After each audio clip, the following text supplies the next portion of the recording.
¿Qué tal? En esta oportunidad tenemos una pregunta enviada por un estudiante de quinto de secundaria y nos pide resolver el tema de herencia sanguínea correspondiente a genética post-mendeliana, ¿no? Del curso de biología. Bien, nos dice el problema. Si Jorge tiene el grupo sanguíneo AB y su esposa el grupo sanguíneo O, los grupos sanguíneos de sus hijos serán, bueno, para esto debemos recordar algo muy importante en la herencia sanguínea. En este cuadro podemos resumir todos los grupos sanguíneos, sus genotipos y sus antígenos y anticuerpos. Bien, cuando hablamos de grupos sanguíneos nos estamos refiriendo ya a la expresión de la información genética, de los genes. Cuando decimos grupo sanguíneo A, ese sería el fenotipo para las personas que tienen un genotipo, es decir, una carga genética que podría ser, como vemos ahí, homocigota o heterocigota. Es decir, para el grupo sanguíneo A tenemos dos formas de genotipo. Recordemos que los antígenos que dan el fenotipo son estructuras, específicamente polisacáridos, que se encuentran en la superficie de los glóbulos rojos. Se dice que son antígenos porque van a despertar una reacción inmunológica mediada por anticuerpos. Es decir, los anticuerpos van a identificar a estos antígenos y van a iniciar la reacción inmunológica. El anticuerpo es una proteína que reacciona con un antígeno activando una respuesta inmediata de nuestras defensas, ¿no? Bien, entonces, los que son de grupo sanguíneo A tienen el antígeno A en la superficie y en su suero tendrían el anti-B para que no se lastimen, por así decirlo, ellos mismos, ¿no? Los de grupo sanguíneo B también tienen dos genotipos, ya sean puros o sean híbridos. Y en su suero tendrían el anticuerpo contra A. Aquí debemos hacer una corrección. Este anticuerpo es contra A, porque si tuviera contra B, pues se atacaría él mismo, ¿no? Y haría hemólisis. Recordemos que los antígenos están sobre los glóbulos rojos y si activan algún anticuerpo, inmediatamente estarían en peligro de destrucción. Y si hay destrucción de glóbulos rojos, pues no tendríamos hemoglobina para transportar nuestro oxígeno. El tercer grupo sanguíneo en el sistema ABO, recordemos que este sistema es uno de los 24 sistemas de grupo sanguíneo que tenemos nosotros los seres humanos. Los grupos sanguíneos AB tienen como genotipo un antígeno A y un antígeno B.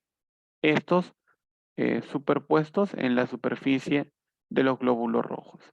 Y en el plasma o suero no tienen ningún anticuerpo, porque basta que tengan uno de ellos, atacarían a sus glóbulos rojos. Los del grupo sanguíneo O son homocigotos recesivos y no tienen ningún antígeno en la superficie de sus glóbulos rojos o eritrocitos. Por lo tanto, en su suero podrían tener, de hecho lo tienen, anticuerpos contra A y anticuerpos contra B. Al no tener ellos antígeno A ni B, no hay ningún problema en que su sangre, en su plasma, haya estos anticuerpos. Entonces, ahí podemos ver la incompatibilidad que puede surgir en caso un paciente de grupo sanguíneo A done sangre, es decir, done glóbulos rojos a un paciente de grupo sanguíneo B, ¿no? Esto causaría una reacción de hemólisis inmediata. En esta parte, ya que el tiempo es un tanto corto, nos interesa más que todo los genotipos. Recordemos que las personas de grupo sanguíneo A podrían ser homocigotas, es decir, de línea pura, o pueden también ser híbridos, ¿no? El primer caso resultaría de padres que son de grupo sanguíneo A y el segundo caso resultaría de padres, uno de grupo sanguíneo A y otro necesariamente de grupo sanguíneo O. Sucede eso también en el caso de grupo sanguíneo B. Tiene genotipo homocigoto, en el cual si tenemos este genotipo, nuestros padres son de grupo sanguíneo B, ambos, pero si tuviéramos el segundo genotipo, el híbrido, es porque uno de nuestros padres es de grupo sanguíneo O y el otro de grupo sanguíneo B. Bien. Habiendo recordado este cuadrito, pasamos a resolver el problema.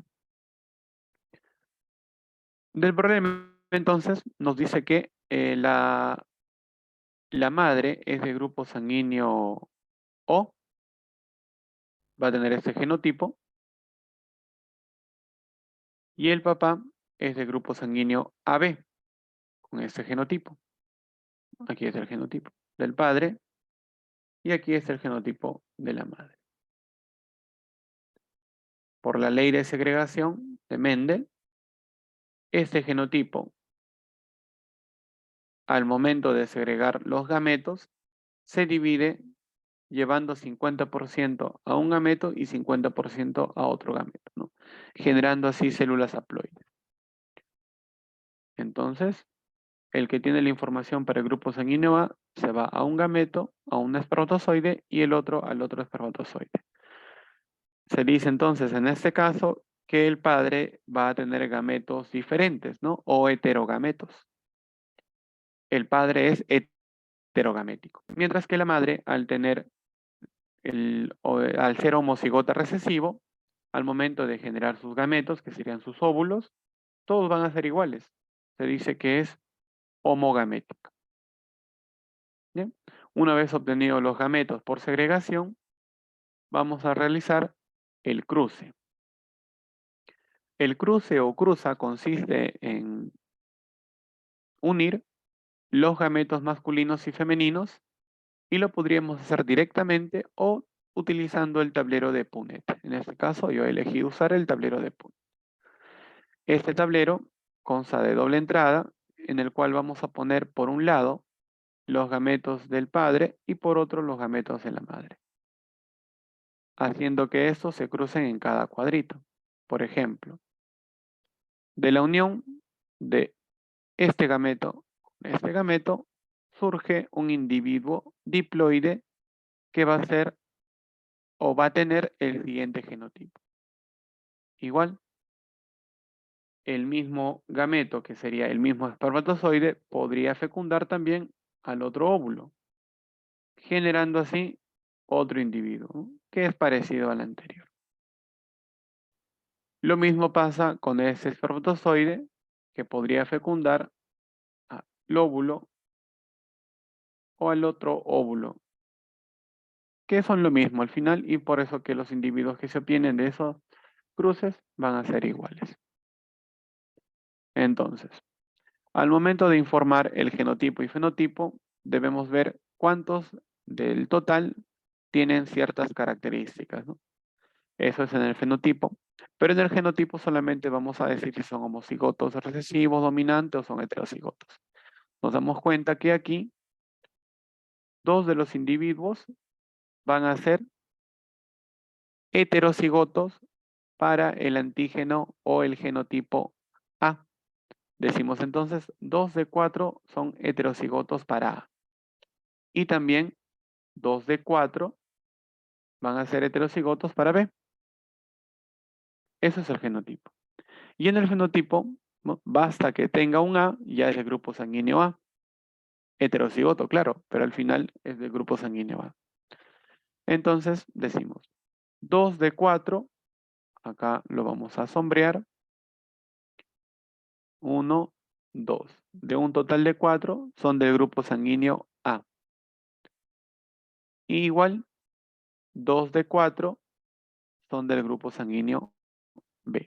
Entonces nos vamos a las claves.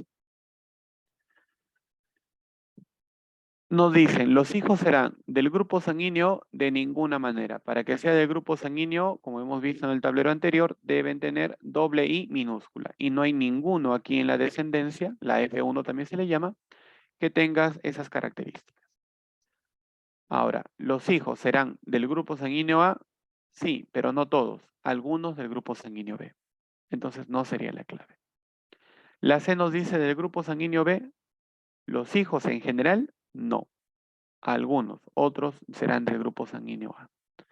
La D nos dice del grupo A y o del grupo B. Así es, podrían ser que sean de A o también podrían ser que sea de B o podría obtenerse los dos. ¿Por qué se dice eso, no? Digamos que estos señores, esta señora con el señor tienen dos hijos y los dos son del grupo sanguíneo A. Podría darse el caso. Pero ¿qué pasa si tienen un tercer hijo? Ese tercer hijo ya sería del grupo sanguíneo B. En probabilidades, ¿no? Es por eso que aquí nos dice, en la clave D, sus hijos serían del grupo sanguíneo A y podrían ser también del grupo sanguíneo O puede ser lo contrario, que solo sean del grupo sanguíneo B. Tenemos esas dos opciones. Por lo tanto, nuestra clave sería la D. Y con eso espero haber ayudado a nuestro amigo. Y recuerden, si tienen más preguntas, no olviden enviarlo. Tienen los números y la dirección para poder ayudarlo. Hasta luego.